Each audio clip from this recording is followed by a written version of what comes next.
When I moved here, I didn't even know I was living in the Everglades. I thought I was on the edge of the Everglades. I was corrected years later. They said, oh no, the Everglades are way above us. So you're already seeing in the last few generations, the Everglades are disappearing. They're getting paved, they're getting straightened, they're getting corrected, they're getting to be where they don't look like the Everglades anymore. So what we're seeing now isn't what the people 100 years ago saw, and 100 years from now, those people aren't going to see the same Everglades. There was an author back in the 1920s saying that the Everglades had been destroyed. What a shame, you know. They're nothing like they used to be. And that was back in the 1920s. So what would he think about today?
I find Florida to be really, really fascinating.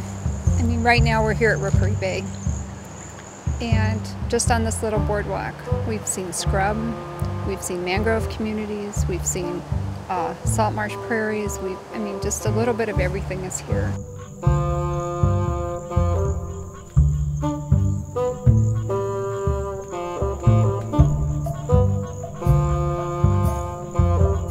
I like to look at the little things in life, the little things in nature.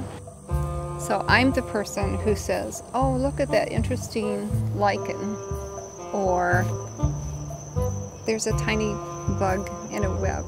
You know, to me, that little thing tells a whole story.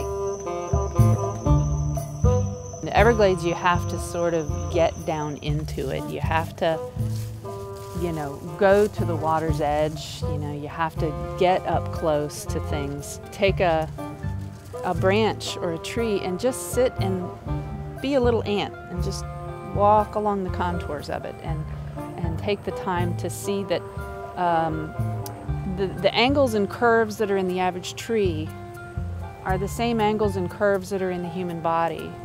And those same angles and curves are in a river. And those same angles and curves are in the universe. They're everywhere if you look for them. In a sense, I am bringing order to nature, which is, some would say, very chaotic, but nature has a lot of patterns as well. It just depends on how you look at it. I mean, some would look at this and say, this is so chaotic compared to my manicured landscape, but really it's not that chaotic. I mean, there are purposes and patterns going on here that we just don't know because we don't live in it. We don't see that. But we, humans, we love to categorize, we love to order things. I used to collect things as a child. So in a sense, I'm collecting images, and even some of my images are of little collections of things.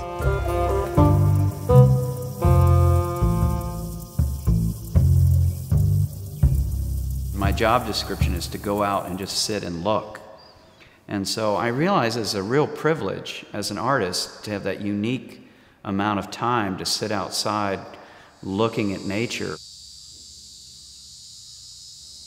I'm always surprised at, from whatever angle I enter, whatever direction I come into the Everglades. What a completely different experience I have.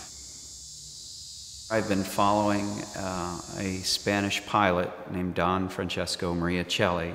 He came to Florida to chart Florida in the 1750s. The first place where he landed or anchored on Florida was at Cape Sable.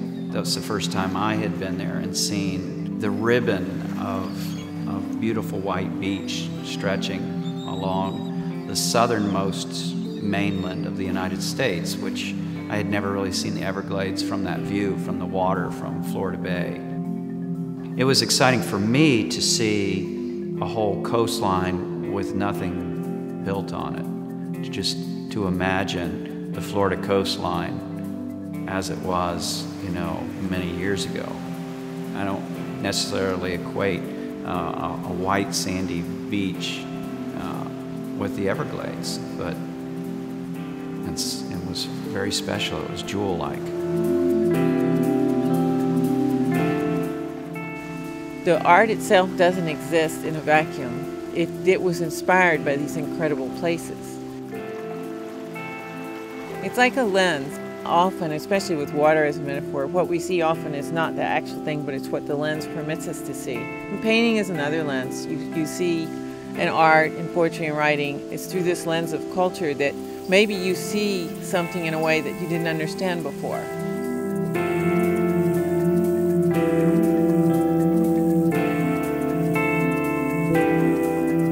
We're in a little matrix that's permeated by water. Even the matrix itself is full of water. It has water passing through it. We have this heavy air that's like water. And as we see here, we have things in the air biting us. The water is rushing somewhere, and the things are floating, and things are kind of brewing up from the bottom. It's like being inside a petri dish or lava lamp or something. People always say to me, "Oh, the light in southern France." I said, the light in Florida is many times more beautiful to me than painting in southern France. The towering clouds, thunderstorm clouds in Florida are more magnificent and majestic than any mountain I've ever seen. And the light hitting the mangroves as the sun's setting is electric. I used to read Bartram, and I used to think of the exotic. I like travel. The rest of my work is about travel and going to the sense of the picturesque and exotic. So I used to think of painting Shalimar, places in Kashmir. After we read Bartram's notes, he was writing about North Florida. So it's like, the exotic is here. It's right in now what am I going to do? I live in the midst of the exotic. So I realized that all along, I had arrived to this place that I sort of longed for.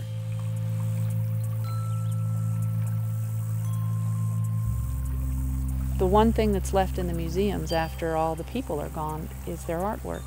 The Calusa Indians, which this river is named after, the Caloosahatchee. There's nothing left of the civilization except for some mounds and some artifacts, which are very rare.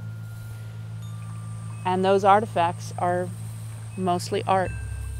I don't think any of my artwork will be here 3,000 years from now, but it's nice to know that when we look back in time, we don't see all the people that moved the earth around and moved the people around and moved the governments around. We see the people who just quietly sat and made something beautiful. If people connect and have emotional responses, they will then want to protect and conserve. Because without nature, really, we have nothing. I mean, our environment is all we have. And if you want to look at it from a dollars and cents point of view, if we have no environment, we don't live. We can't produce, we can't be capitalists, we can't raise our families. We have to, so we have to think about those things. And we have to think about the future.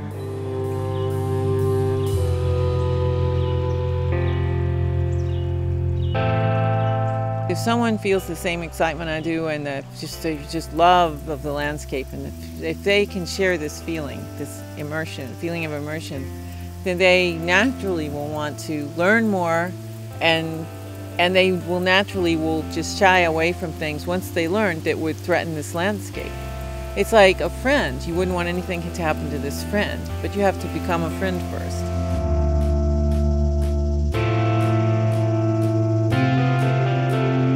When I first started painting, when I returned from Europe and came back to Florida, everyone wanted my paintings of Europe. And as I painted palmettos and scrub, and it was something that people didn't really attach value to when they looked at paintings of Florida.